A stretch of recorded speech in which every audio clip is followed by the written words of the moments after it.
नमस्कार, मैं शीतल पी सिंह, सत्यहिंदी.com पर आपका स्वागत है।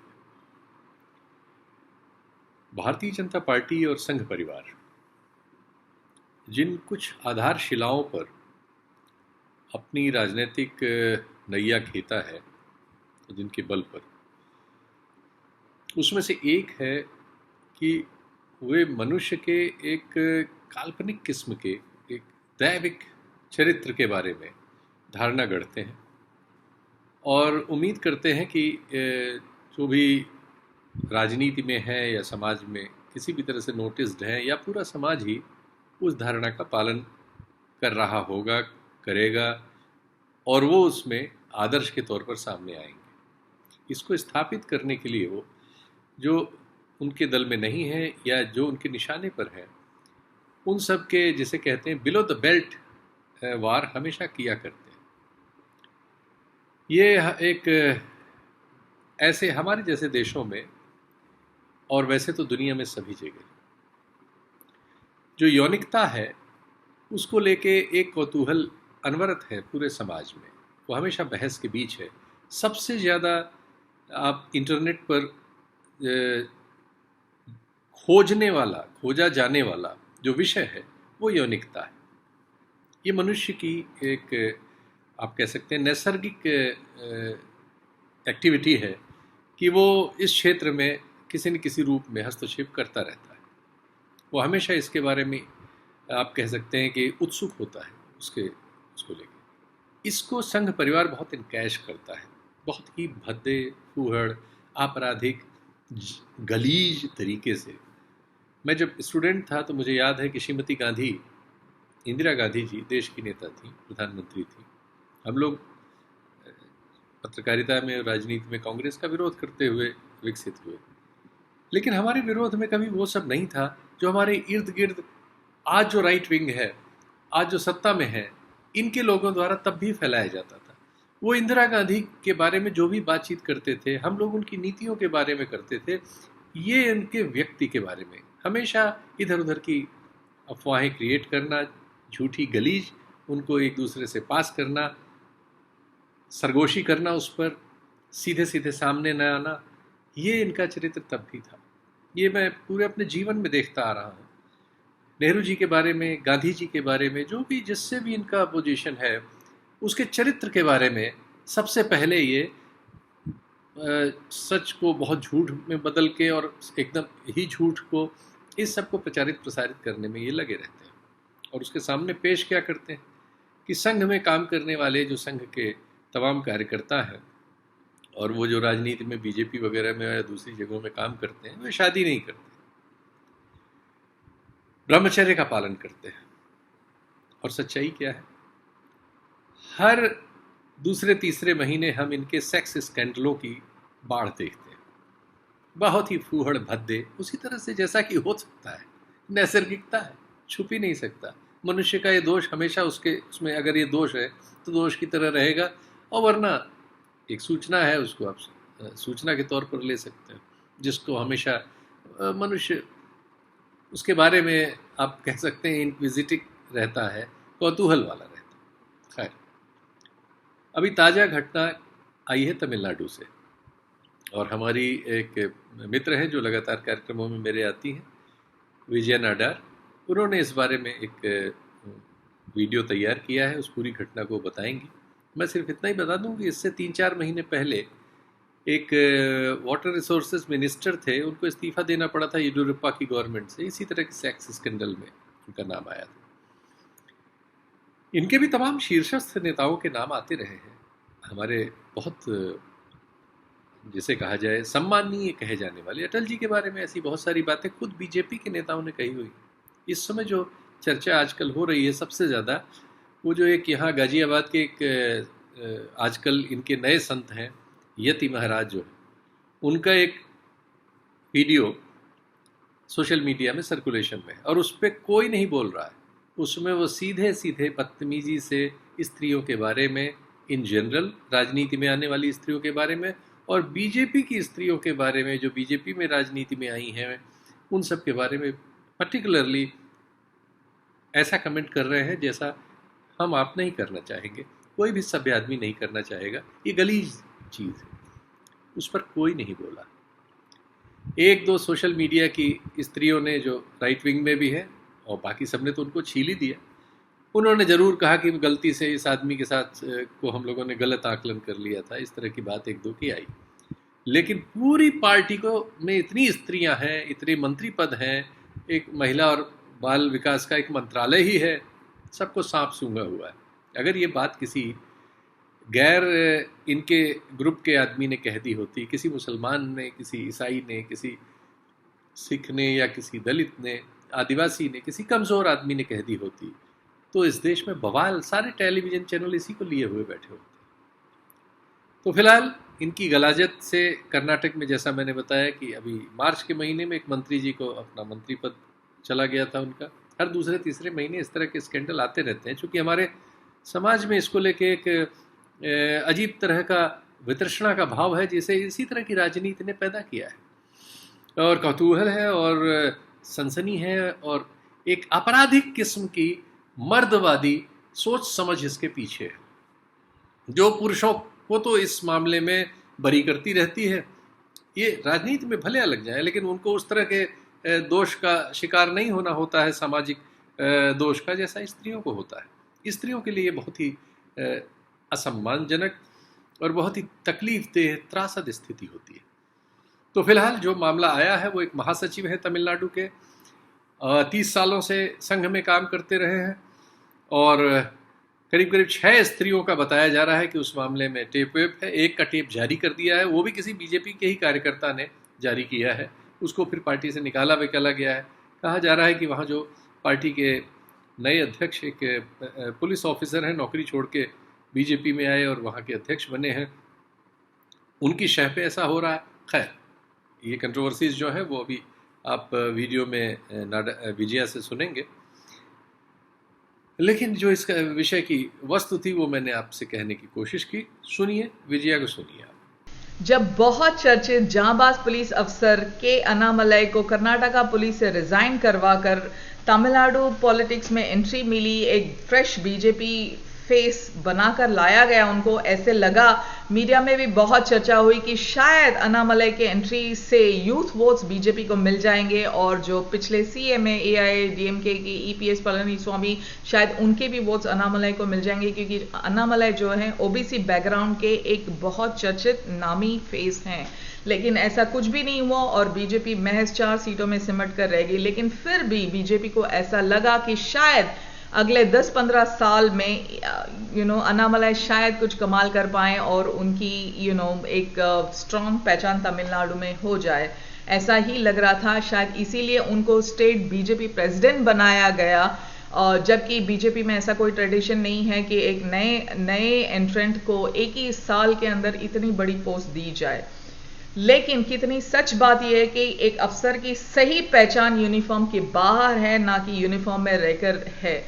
पिछले कुछ दिनों में मदन रविचंद्रन जो है, एक यूट्यूबर हैं, जर्नलिस्ट है और पार्टी मेंबर भी हैं, इनफैक्ट जिन्होंने अन्नामलाई के साथ ही पार्टी में एंट्री की। शायद उनकी ग्रोथ लेकिन अन्नामलाई जितनी नहीं हुई और वो साइडलाइन हो गए पार्टी में, इस वजह से या जो भी वजह हो, उन्होंने एक सेक्स टेप रिलीज किया है, जिसकी वजह से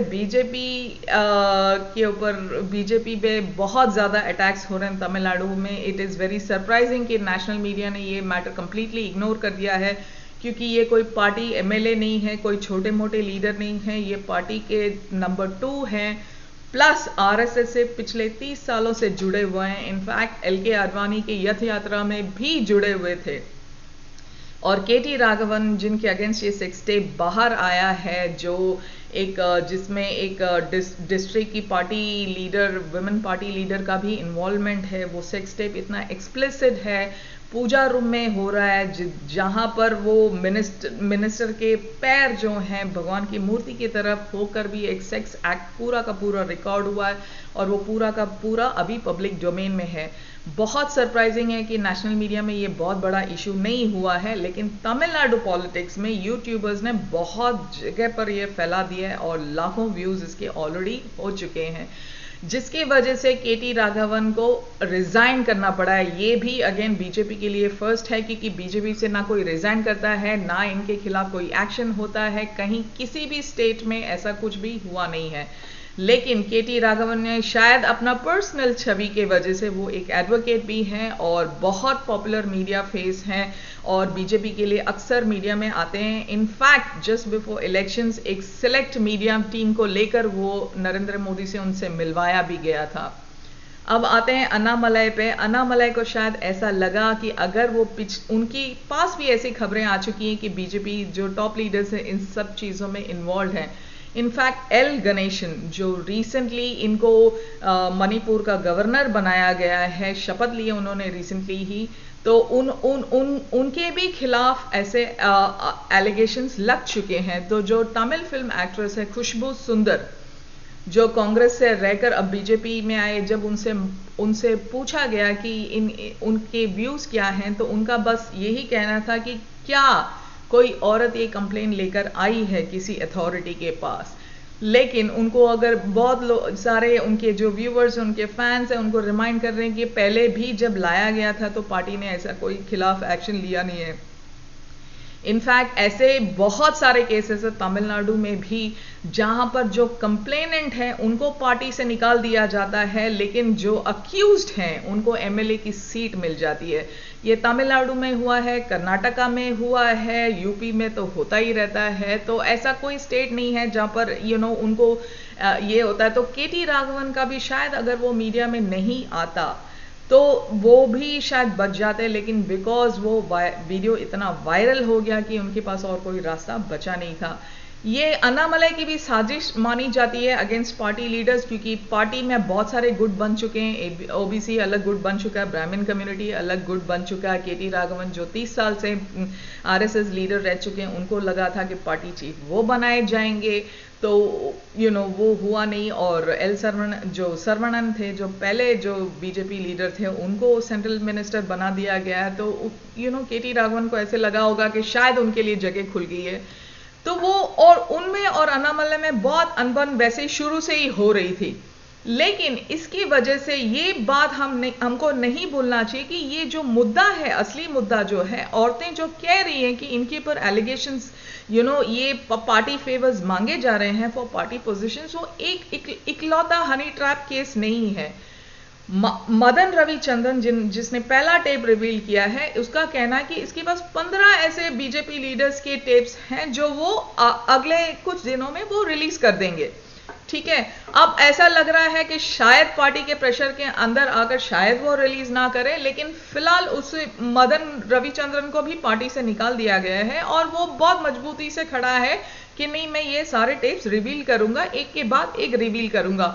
पहला टेप उसने केटी राघवन का, वो उसका कहना है कि मैंने इसीलिए रिवील किया क्योंकि ये जो हिंदू फेस बन रहे हैं, ये जो लीडर्स हैं, ये ब्राह्मण फेस जो हिंदू फेस बन रहे हैं कि हम ही हैं हिंदू के रक्षक, तमिलनाडु में भी हमको आना ही पड़ेगा, ये जो द्रविडियंस पॉलिटिशियंस हैं जो रक्षा नहीं कर सकते, हम ही हैं। लेकिन ये जो पूजा रूम में जो हरकत हुई है, इसको एक्सपोज करना बहुत जरूरी था। और इस टेप के वजह से जो बीजेपी का हिंदुत्व मुखड़ा है या हिंदू के बड़े रक्षक बनते हैं, इसके चिथड़े हो चुके हैं। ये मीडिया में आपको शायद नजर ना आए, पर तमिलनाडु में ये बहुत बड़ा इशू हो सकता है।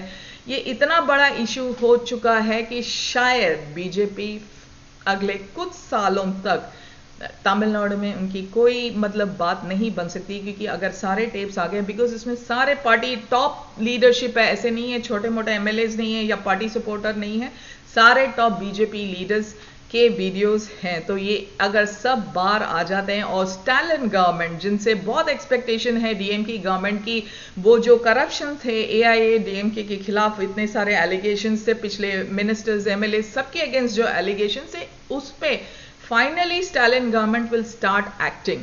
तो ये शुरुआत शायद इस टिप से भी हो सकती है। मदन रविचंद्रन जिसने बहुत, और उसकी जो फीमेल एसोसिएट है वेम्बा, ओके, इन दोनों ने मिलकर जो ये एक्सपोज करने का काम किया है, शायद अपने मतलब के लिए किया हो, शायद वो ब्लैकमेल कर रहे हो कि उनको भी पार्टी में अच्छी पोजीशन मिल जाए।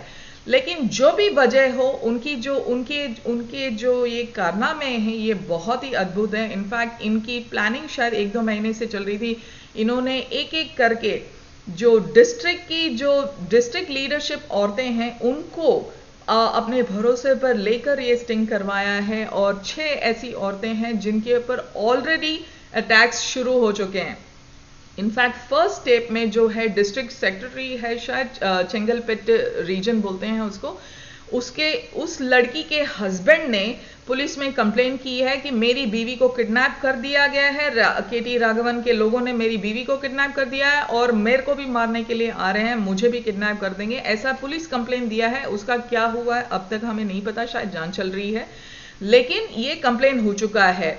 और जो वेम्बा है, जो मदन की जो फीमेल एसोसिएट है, उसने ओपनली धमकी दी है, उसने भी पुलिस में कंप्लेन लिखवाई है कि अगर इन औरतों को कुछ भी होता है तो इसके डायरेक्ट जिम्मेदार अन्नामलई ही होंगे और कोई नहीं होगा। ऑफ कोर्स अन्नामलई पार्टी में पार्टी में इनकी कोशिश है बीजेपी की कि ऐसे ये डिसमिस कर दिए कि ऐसा ये कोई सीरियस बात नहीं है। और पिछले 2-3 दिन से वो यही ट्वीट कर रहे हैं कि कोविड के इतने वैक्सीन हुए हैं, मोदी की वाहवाही कर रहे हैं, लेकिन इस बात पे कोई डिस्कशन नहीं हो रहा है। इनफैक्ट बहुत लोगों का कहना है कि अन्नामलई को इसी बेसिस पे रिजाइन कर देना चाहिए, लेकिन वो ऑफ कोर्स डटे हैं अपने पोस्ट पे और वो कोशिश कर रहे हैं कि किसी तरीके से ये मैटर दब जाए। मदन रविचंद्रन ने अपने बचाव के लिए अपनी रिकॉर्डिंग्स, जो अन्नामलई, उनका कहना मदन का कहना है कि वो अन्नामलई के पास टेप्स कुछ दिन पहले ही ले गए थे। उनका कहना है कि वो सिर्फ ये चाहते थे कि अंदरूनी कार्रवाई हो, वो नहीं चाहते थे कि कभी ये पब्लिक डोमेन में आए। लेकिन जब अन्नामलई ने खुद कहा कि ठीक है मुझे ये टेप्स मुझे पार्टी लीडरशिप के पास ले जानी पड़ेगी, ये सारे टेप्स एक एक करके दिखाने पड़ जाएंगे और इसमें शायद 6 महीने निकल जाएं, और मैं चाहता हूं कि हमारी पार्टी की जो लड़कियां वो सेफ रहें, लेकिन इस वजह से तुम अगर पब्लिक डोमेन में डालते हो तो देन शायद कुछ बात बन जाए। अब इस बात से लेकिन वो मुकर कर रहे हैं, लेकिन रविचंद्रन को मदन को शायद ये बात पता थी, तो पहले से ही उसने रिकॉर्ड करके रख ली थी ये बातें। तो अभी अन्नामलई का अगर ये भी कहना है कि नहीं मैंने कोई परमिशन नहीं दी, उनका कहना है कि मैंने तो मदन से बोला था कि मुझे टिप्स दे दो, मुझे इन्वेस्टिगेट करने दो, लेकिन इसने तो पब्लिक में ऑलरेडी डाल दिया है, तो मैं क्या कर सकता हूँ, अब हम कार्रवाई ही कर सकते हैं और हम तो कुछ नहीं कर सकते। लेकिन मदन के ऊपर भी कार्रवाई हो सकती है क्योंकि ये बहुत प्राइवेट मूवमेंट उसने पब्लिक डोमेन में डाला है, तो इस वजह से उसके ऊपर भी कार्रवाई हो सकती है। लेकिन अभी भी पार्टी में यही बातें हो रही कि जो लड़कियां थी, अब वो पार्टी सारे वॉलंटियर्स को बोल दिया गया है, पार्टी मेंबर्स को बोल दिया है कि ये बाकी की जो औरतें कौन हैं इनको आइडेंटिफाई किया जाए। जो पहली जो विक्टिम है उसको भी ऑलरेडी आइडेंटिफाई कर दिया गया है और उसके ऊपर प्रेशर बिल्डअप होना शुरू हो गया है। बाकी की 6 औरतों पे भी प्रेशर बिल्डअप होना शुरू हो चुका है। लेकिन अभी तक डीएम के गवर्नमेंट से कोई स्टेटमेंट आया है नहीं कि किस तरीके का प्रोटेक्शन वो लेडीज को भी दे रहे हैं और ये मदन जर्नलिस्ट को भी दे रहे हैं। अभी तक इस पे कोई ऑफिशियल स्टेटमेंट आया नहीं है। देखते हैं क्या होता है अगले कुछ दिनों में, और प्रेशर बिल्डअप होने के बाद शायद स्टालिन गवर्नमेंट हरकत पे आ जाए, लेकिन फिलहाल कुछ भी नहीं है। सिर्फ कांग्रेस जो लीडर्स हैं, जो लोकल लीडर्स हैं, उनकी तरफ से कुछ ना कुछ यहाँ पर मीडिया बाइट्स आए हैं, उसके अलावा और कुछ भी नहीं आया है। और जो पार्टी विमेन लीडर्स हैं उनके वहां से तो बिल्कुल कोई रिस्पॉन्स नहीं है आया है। और ये भी हम सारे स्टेट्स में देख रहे हैं और सेंट्रल लेवल पे भी देख रहे हैं कि बीजेपी पार्टी विमेन लीडर्स का भी इन सब मुद्दों पे कोई कुछ भी नहीं है कहने को उनके पास। तो ये कहाँ अब पॉलिटिक्स कहाँ ले जा रही है, अन्नामलई की फ्यूचर क्या है, देखते हैं आगे आगे क्या होता है। होपफुली अन्नामलई एक बात ये है कि कहीं पर एक ऑडियो टेप में अन्नामलई ये भी कह रहे हैं कि मेरी खुद की बेटियां हैं और मैं नहीं चाहूंगा कि ऐसा कुछ हो उनका। और एक ये स्टेटमेंट भी ये है कि मैं पार्टी चीफ बनते ही मैंने मेरे ऑफिस में है वहाँ ग्लास डोर लगवा दिए, ताकि क्योंकि मैंने भी सुना है कि ये पार्टी के भीतर पता नहीं क्या क्या हो रहा था, तो मैंने ग्लास डोर लगवा दिए, तो ताकि मेरे को मिलने के लिए अगर खुशबू सुंदर भी आती है तो लोगों को पता होना चाहिए कि मैं पार्टी चीफ अंदर बैठा हूँ और बाहर अंदर जो भी हो रहा है वो बाहर दिखे। तो क्या कहना चाह रहे थे वो कि उनको ये सब पता है और वो कुछ नहीं कर पा रहे थे या कुछ नहीं करना चाहते, अभी भी उनको ये बोलना पड़ा है बिकॉज ये टेप ऑलरेडी बाहर आ चुका है और वो रिफ्यूज नहीं कर सकते। और मदन ने स्मार्ट थिंग ये किया है, उसकी आवाज वो अन्नामलाई से जो हुई बातें वो भी रिकॉर्ड कर लिए, तो वो भी डिनाई नहीं कर सकते। तो अब ये कैच 22 सिचुएशन हो गए, तो कि कैसे किस तरीके से ये वो अपने बाहर खुद निकले। तो अब अन्नामलाई पे भी काफी प्रेशर है कि पुलिस की नौकरी चली गई है, एज अ पॉलिटिशियन जस्ट अभी करियर शुरू हुई है और आते ही इतना बड़ा घातक अटैक उनके ऊपर भी हुआ है। क्योंकि ऑब्वियसली राघवन अभी तो फिलहाल रिजाइन करके बैठे हैं, लेकिन ये अन्नामलाई वो तो यही सोचेंगे कि अन्नामलाई की वजह से ये हुआ और शायद अन्नामलाई की वजह से ही हुआ। अन्नामलाई एक तरफ ऑडियो टीप में ये भी बोलते पाए गए कि अगर ये सारे लीडर्स एक्सपोज होते हैं, will it help me to clean up the party. अगर ये सारे ओल्ड फेसेस निकल जाते तो शायद मेरे लिए ये पार्टी फिर से मजबूती से खड़ा करने में मेरे को बेनिफिट होगा। तो कहीं ना कहीं अन्नामलाई की भी साजिश हो सकती है, जो पार्टी लीडर्स ऑब्वियसली सीरियसली लेंगे। फिलहाल बीजेपी कोशिश कर रही है कि इस पे कोई बवाल ज्यादा नहीं हो। केटी राघवन के रिजाइन करने से शायद उनको ऐसे लग रहा है कि कुछ दिनों में मामला शांत हो जाए। आजकल बीजेपी का सारा स्ट्रैटेजी यही है। पेगासस पे भी कोई बात नहीं हुई, फार्मर्स मूवमेंट पे भी कोई बात नहीं हो रही। आज भी स्टेट असेंबली में बीजेपी वॉज अटैकिंग, ने वॉकआउट कर दिया जब एक प्रस्ताव लाया गया था अगेंस्ट द फार्मर्स बिल। उसके खिलाफ बीजेपी ने आज state assembly, Tamil Nadu state assembly में भी वॉकआउट कर दिया है। तो उनकी कोशिश ये है कि मुद्दे इस चीज से हटके किसी तरीके से वैक्सीन पे आ जाए, जबकि उनका कहना है कि तमिलनाडु में 50% population already vaccinate, adult population vaccinate हो चुका है। लेकिन अगर ऐसा है भी तो इसकी क्रेडिट स्टेट गवर्नमेंट को जानी चाहिए, ना कि सेंट्रल गवर्नमेंट को। लेकिन फिर भी बीजेपी की ये पूरी कोशिश है कि किसी तरीके से मुद्दे से इस मुद्दे से हटकर अटेंशन सारा मोदी जी पर ही रहे।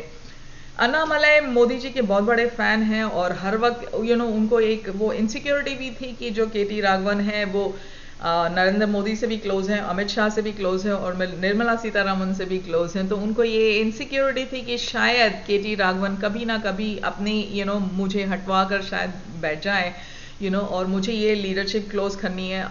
उनका भी कहना है कि वो भी अमित शाह से क्लोज हैं, तो उनके पास पूरी पावर है पार्टी को जिस तरीके से वो चाहें चला सकते हैं। लेकिन फिलहाल अभी उंगलियां उन पर भी उठ रही हैं। उनका फ्यूचर क्या है बीजेपी में, ये अभी देखना बाकी है। इनफैक्ट एक जगह पर अन्नामलाई मदन बहुत सरकास्टिकली कहते हैं कि कल को अन्नामलाई की बेटियों को भी शायद कुछ हो जाए तो ये हमें ही आकर हेल्प करनी पड़ेगी। ये है सिचुएशन बीजेपी में आज की हालात ये है कि उनकी खुद की बेटियों पे कुछ आता है तो हमें ही आगे बढ़कर उनकी हेल्प करनी होगी। बीजेपी लीडर्स के पास कोई हिम्मत नहीं है। अन्नामलाई खुद बोल चुके हैं कि मेरे में हिम्मत नहीं है कि मैं पार्टी लीडर्स के खिलाफ जा पाऊं। ये सारा ऑन रिकॉर्ड है, ऐसा कभी होता नहीं है। बड़ी मुश्किल से पॉलिटिशियंस के खिलाफ मैं भी पत्रकार रह चुकी, बरसों से रह चुकी हैं। स्टिंग ऑपरेशन करके एक पॉलिटिशियन के खिलाफ इस तरीके के टेप्स जिसको वो कभी डिनाई नहीं कर सकते, ऐसे टेप्स निकालना बहुत मुश्किल है। या तो फुटेज क्लियर नहीं होता है या वो पॉलिटिशियंस डिसमिस कर देते हैं कि ये मॉफ्ड फेस है। तो बहुत वजह होती है और या तो जो रिकॉर्ड किया होता है उसके ऊपर ही केस लग जाते हैं। तो बड़ा ये एक बड़ा क्रिटिकल स्टेज है जहां पर पार्टी इन पावर टुडे डीएमके है। इस वजह से ये मैटर बाहर आई है। जर्नलिस्ट को भी क्रेडिट मिलना चाहिए यहाँ पर कि बड़ी हिम्मत से उसने ये सारे रिकॉर्ड किए हैं, उसको एडिट किए हैं, क्लीन अप किया है, औरतों का फेस मॉफ किया है ताकि उनकी आइडेंटिटी रिवील ना हो। और बहुत कोशिश कर रहे हैं कि वो लेडीज जो 6 औरतें हिम्मत करके सामने आई हैं वो भी शायद हिम्मत करके इसलिए आई होंगी क्योंकि मदन ने बोला होगा कि अन्नामलाई अफसर अन्नामलाई इतने ऑनेस्ट हैं, अब स्टेट बीजेपी चीफ हैं, तो उनको भी कहीं ना कहीं ये लगा होगा कि वो अब सेफली रिवील कर सकते हैं ये बात। लेकिन अन्नामलाई की जिस तरीके से हरकत है वो पार्टी के खिलाफ जा नहीं सकते हैं और शायद जाएंगे भी नहीं, तो इस वजह से औरतों की सेफ्टी अब डीएमके के हाथ में है। जो अभी के चीफ मिनिस्टर हैं स्टालिन, उनको भी आगे बढ़कर कोई स्टेटमेंट देना चाहिए और अश्योर करना चाहिए कि इन औरतों को पूरी सिक्योरिटी मिलेगी, जो अब तक हुआ नहीं है। Hopefully in the next few days इतना प्रेशर बनाया जाए स्टेट गवर्नमेंट पे कि ये प्रोटेक्शन उनको मिल जाए और ये बीजेपी लीडर्स जो कर रहे हैं हरकतें और बाकी जहां पर बीजेपी स्टेट गवर्नमेंट्स हैं उस वजह से बच निकल रहे हैं, होपफुली तमिलनाडु में एक उनके खिलाफ जरूर कार्रवाई होगी। शुक्रिया। सत्य हिंदी का ऐप डाउनलोड करें गूगल प्ले स्टोर पर।